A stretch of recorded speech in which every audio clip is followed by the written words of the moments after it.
Hello and welcome to the School Can't Experience podcast. I am Leisa Reichelt and this podcast is brought to you by the School Can't Australia community. Caring for a young person who is struggling to attend school can be a stressful and isolating experience, but you are not alone. Thousands of parents across Australia and many more around the world face similar challenges and experiences every day. We hope this podcast gives you some new insight into what others are experiencing and some new ways of thinking about how to understand and support the young people in your life. We try to keep these podcasts fairly short to respect your precious time, but that doesn't mean we don't have lots to talk about when we're recording sometimes. So this episode joins together some of the great conversations we have recorded earlier, but we haven't been able to squeeze into an episode so far. Once again, I'm joined by Tiffany, Westphal and Louise Rogers from School Can't Australia, and in this episode, we're going to talk about how Tiffany and Lou manage to remain so calm when they talk about strategies for dealing with school can't. We're going to talk about some inspiring and positive experiences we've had with some alternative schools who really seem to understand our school can't young people. And we'll dig into what we really mean when we talk about feeling safe at school. But let's start off by trying to understand exactly how Tiffany sounds so much calmer than me when she talks about dealing with school can't. The question that I have, Tiff, is that when you were talking about it, it all sounded extremely calm and rational. And when I look back, I just think I learned so much on the go and I was in such a panic the whole time I was doing it. And I had a terrible psychologist multiple times. Took me ages to find a good one who could actually help. OTs were honestly not that helpful either. None of them ever talked about accommodations at school ever. The school treated us like we were the first people they'd ever come across whose kid was having trouble going to school. That was clearly our problem that we needed to fix. My son was getting more and more distressed all the time. And honestly, partly what I wanted to know was, should I literally be forcing him to go to school every day? Or what if I just gave him time off? What would happen? Would I be doing the wrong thing? Would I be being bad if I just had a little circuit breaker in there? I mean, it got to the point where I really had no choice. There's no way that I could force him in the back of the car and get him to school. But I think that's part of it as well, is there's so much distress that you're dealing with that you're just the child can't sit down and brainstorm with you what the problems are because they're just... It's incredibly stressful for both parent and child. And I think that's reflected in what you've just shared there, Lisa, how incredibly stressful. I remember feeling like I was having a nervous breakdown one weekend, dealing with this stuff really early on in the piece, because the school was telling me that we needed to do one thing. And I'm like, no, but that thing's going to escalate my child and make things worse. We can't do that thing. And so the ball was back in my court to try and figure out a solution because the solution they were proposing was going to make things worse for my daughter. It's really, really stressful. And I think those early experiences of extreme distress have resulted in me being much more controlling of situations and taking the lead. That's just come from experience. I go into meetings with schools supporting other people now, and because I've got that past experience in what's helpful and what's not helpful and how to manage people, I'm able to go into a meeting and keep some kind of control over when a school is making suggestions, to just be able to say, actually, that's not going to be helpful. That's likely to make things worse in my experience. And the family is suggesting this other thing here might be helpful. And I can say then in my experience, that's been helpful for other kids too. And it's worth considering. So it's certainly really helpful to have somebody who's got some lived experience or some past experience in supporting people in this space, because as parents, we are supporting our children. We are managing our own demands and needs to try and manage the rest of the family's needs.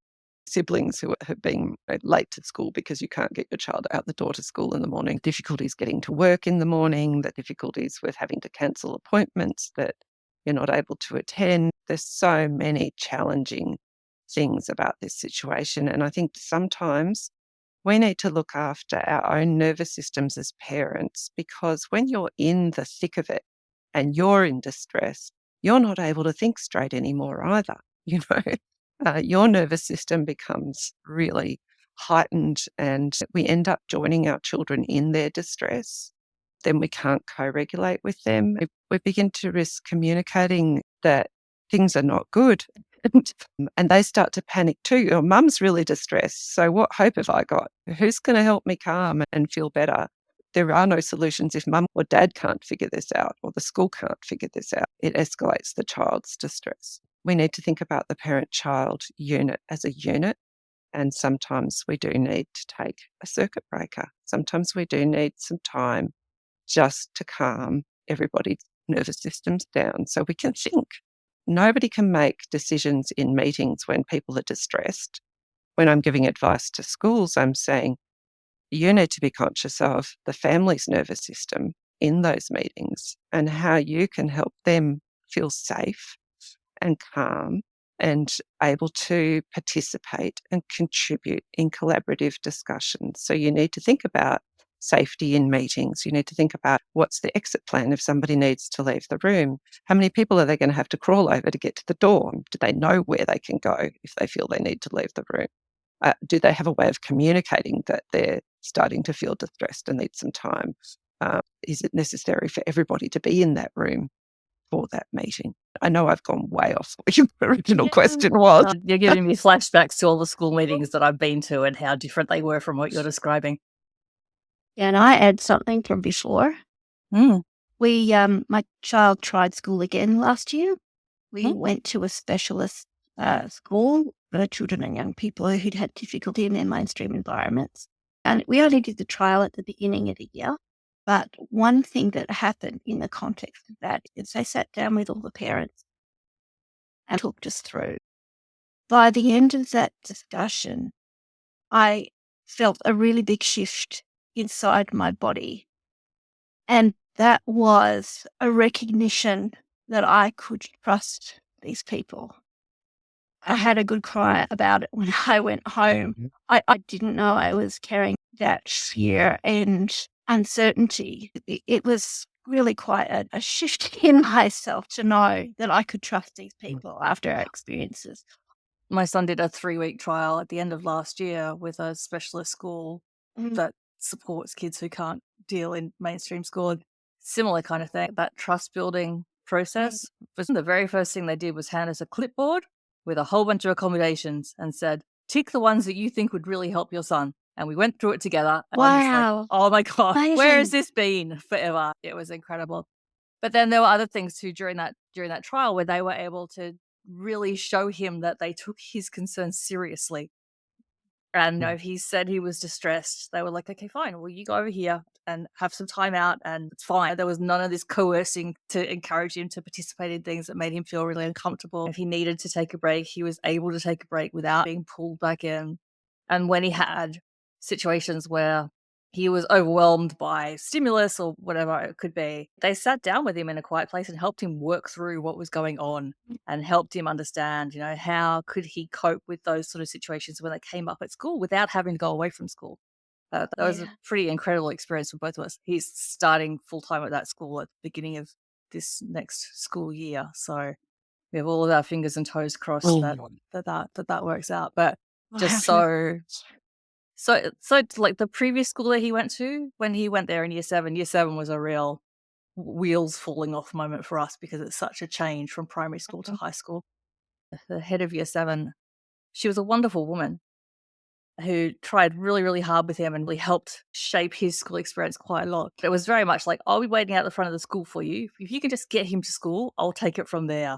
And even though it was with the absolute best of intentions, he learned pretty quickly that when he went to that school, the teachers, even the counselors, the main thing they were trying to do was get him back into that classroom. That was their main goal. They would give him 10-minute timeout, but that was only because then you go back into the classroom. The lack of understanding of what was causing the problem just meant that we were never going to get to a resolution there. Yeah, I think the big shift I noticed at this other school was that they seemed to be building a young person's awareness of self and what they could manage and what they can't manage, and helping them to develop strategies when they were feeling overwhelmed. But of course, this requires not only the young person to be aware of those strategies and to be aware of how they're feeling themselves, it also needs the adults around them to be receptive to that. Yeah. To take them seriously. to take them seriously and not say just try harder. Or just to be simply attuned. Yes. So I'm just reflecting back on, those top 10 school-based stresses impacting school from our survey in December 2022. And the one at the very top was about safe people, having uh, safe people at school.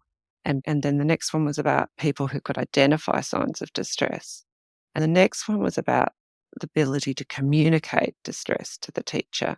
And the next one after is about masking, not feeling safe to share what's going on or not having capacity to connect with my internal nervous system state and what my needs are as well. So masking can be a product of not feeling safe, but it can also be a product of not having the skills to manage the situation any other way. Can we unpack this idea of safety? We keep talking about how kids need to feel safe at school. They're almost never going to come to physical harm at school. When we talk about this feeling safe at school, what actually do we mean? I'm so glad you asked. I wrote something about this on LinkedIn. Yeah. So what's safety about? I love the way Louise often says safety is much more than soft floor mulch. Often we think about physical safety, but we also need to think about psychological safety. We need to think about safety in a really broad sense. So for me, safety at school is about, it's about relationships between peers. It's about relationships between students and staff. It's about feeling competent and capable and able to do the work, being able to access the curriculum, being able to demonstrate knowledge, be yourself and not having to mask or pretend. It's about having your support needs identified and responded to, not being shamed for your difficulties, for any difficulties that you experience due to your disability. About being met where you were at rather than where people wish you were at.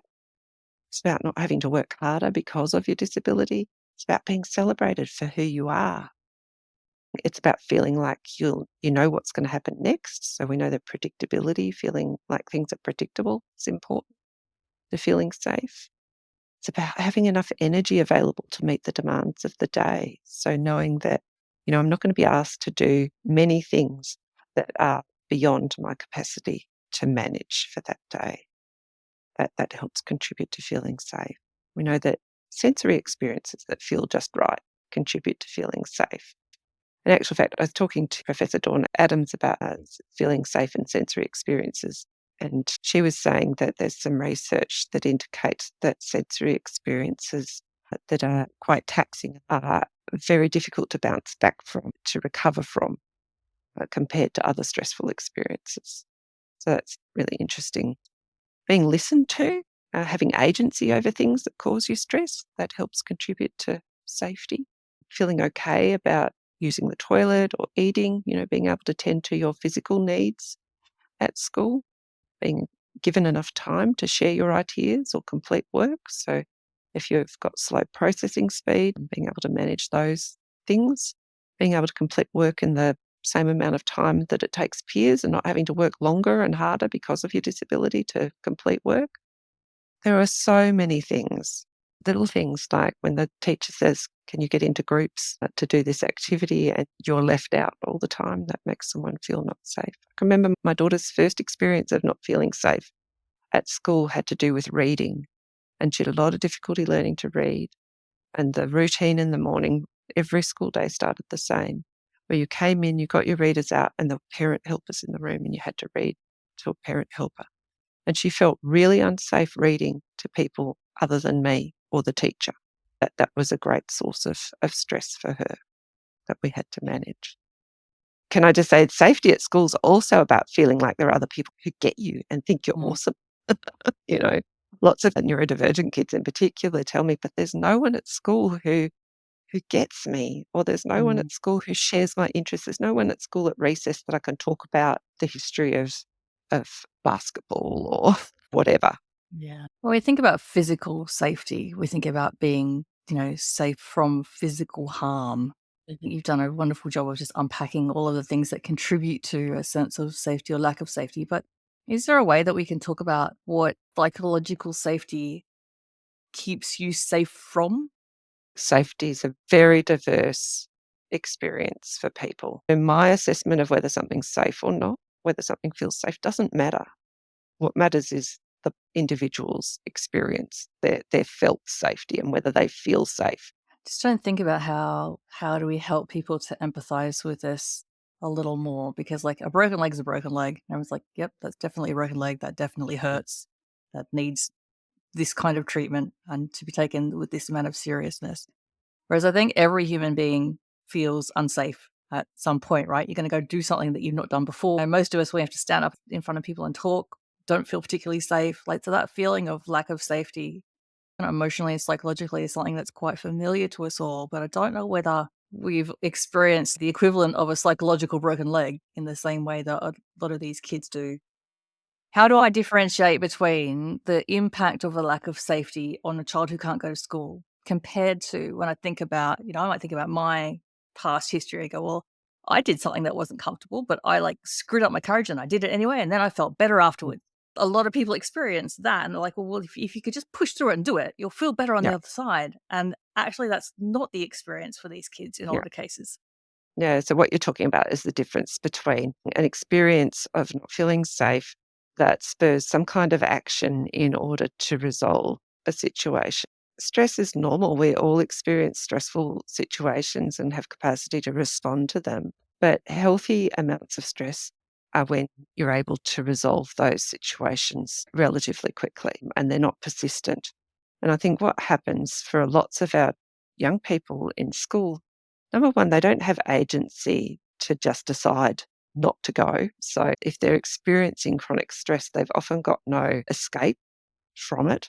And they might have barriers to communicating about the experience of not feeling safe, or it might have always felt unsafe for them. And so what we're seeing is students who are experiencing chronic states of feeling stressed at school, of feeling unsafe at school.